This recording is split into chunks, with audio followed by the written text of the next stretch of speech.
మొత్తంగా కూడా జగన్ చేస్తున్న దీక్షకి సంఘీభావం పెరుగుతోంది. అలాగే సిపిఐ నాయకులు కొద్దిసేపటి క్రితం దీక్షాస్థలికి చేరుకున్నారు. వారు ప్రస్తుతం మాట్లాడుతున్నారు. ప్రత్యక్ష ప్రసారం చూద్దాం. రాష్ట్రంలో అసెంబ్లీలోనూ అలాగే కౌన్సిల్లోనూ కూడా ఆంధ్రప్రదేశ్ ప్రజలందరి తరఫున ఒక తీర్మానాన్ని ఆమోదించడం జరిగింది.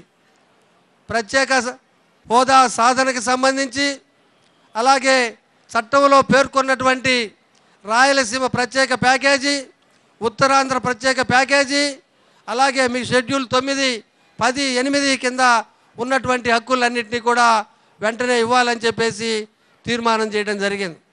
ఈ తీర్మానం కోసరంగా రాష్ట్ర ప్రభుత్వం కేంద్ర ప్రభుత్వం మీద ఒత్తిడి చేసి మా ఉభయ సభలు ఏకగ్రీవంగా తీర్మానం చేసి పంపించినటువంటి ఈ తీర్మానానికి ప్రధానమంత్రి ఇక్కడికి రాబోతున్నటువంటి సందర్భంగా ప్రధాన ప్రతిపక్ష నాయకుడైనటువంటి జగన్మోహన్ రెడ్డి గారు నిరాహార దీక్ష చేస్తున్నటువంటి సందర్భంగా మీ యొక్క వైఖరి ఏమిటని ప్రశ్నించాల్సినటువంటిది, ప్రజల పక్షాన నిలబడి ప్రభుత్వం కేంద్రంతో పోరాటం చేయాల్సిన కనీస కర్తవ్యం ఉన్నది.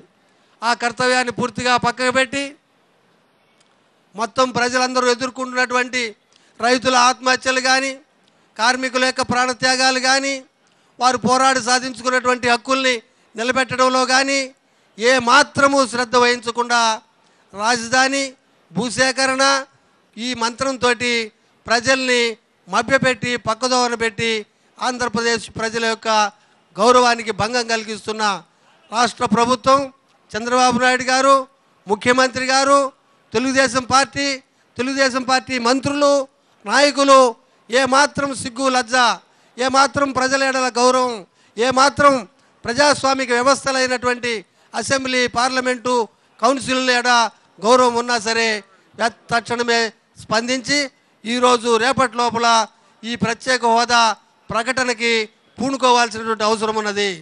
అలా లేని పరిస్థితుల్లో ఆంధ్రప్రదేశ్లో ఉండేటువంటి ప్రజలు ఏదో మెదలకుండా ఉంటున్నారు, శాంతియుతంగా ఉంటున్నారు, వారు లా అబైడింగ్ పీపుల్గా ఉన్నారు అని చెప్పి నిర్లక్ష్యం వహించినట్టయితే ఆంధ్రుల యొక్క పౌరుషాన్ని, ఆంధ్రుల యొక్క పోరాట పటిమని కేంద్ర రాష్ట్ర ప్రభుత్వాలు చాలా సీరియస్గా చవి చూడవలసినటువంటి పరిస్థితి వస్తుందని చెప్పి ఈ సందర్భంగా హెచ్చరిస్తూ ఉన్నాం.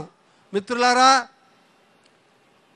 గౌరవనీయులు పెద్దలు జగన్మోహన్ రెడ్డి గారి యొక్క ఆరోగ్యాన్ని, వారి యొక్క పట్టుదలని దృష్టిలో పెట్టుకొని పాలక వర్గాలైనటువంటి బీజేపీ, టీడీపీ రెండు కూడా వెంటనే సంప్రదింపులు జరిపి ఢిల్లీతోటి, హైదరాబాద్ తోటి సంప్రదింపులు జరిపి తక్షణమే ప్రత్యేక హోదా పార్లమెంట్లో విభజన చట్టంలో ఇచ్చినటువంటి హక్కులన్నింటినీ కూడా మేము తప్పనిసరిగా ఇస్తామనేటువంటి వ్రాతపూర్వకమైనటువంటి హామీని ఇచ్చిన పరిస్థితుల్లోనే ప్రధానమంత్రి ఏమాత్రము గౌరవం ఉన్నా, ఏమాత్రం ఆంధ్రప్రదేశ్ ప్రజల ఎడల ఏమాత్రమైనా ప్రజలకు ముందు తాము చేసినటువంటి వాగ్దానాలని నిలబెట్టుకోవాలనేటువంటి ఆకాంక్ష ఏమాత్రం ఉన్నా సరే ప్రధాని ఇక్కడికి రాకముందే 22వ తారీఖు కంటే ముందే, ప్రారంభోత్సవం జరగడానికంటే ముందే మన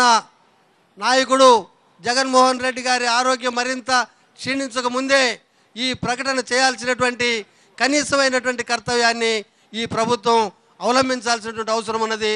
అలా లేని పరిస్థితుల్లో భారత కమ్యూనిస్టు పార్టీ వైఎస్ఆర్సీపీ చేసేటువంటి మన ప్రత్యేక హక్కుల యొక్క సాధన కోసరంగా, హోదా సాధన కోసరంగా చేసేటువంటి పోరాటానికి తమ పూర్తి సంఘీభావాన్ని ప్రకటిస్తుందని చెప్పి మనవి చేస్తూ ఈ యొక్క పోరాటంలో భారత కమ్యూనిస్టు పార్టీ కలిసి వచ్చే అన్ని శక్తులతోటి భుజం కలిపి ఉద్యమాన్ని నిర్వహిస్తుందని చెప్పి మనవి చేస్తూ సెలవు తీసుకుంటా ఉన్నాను.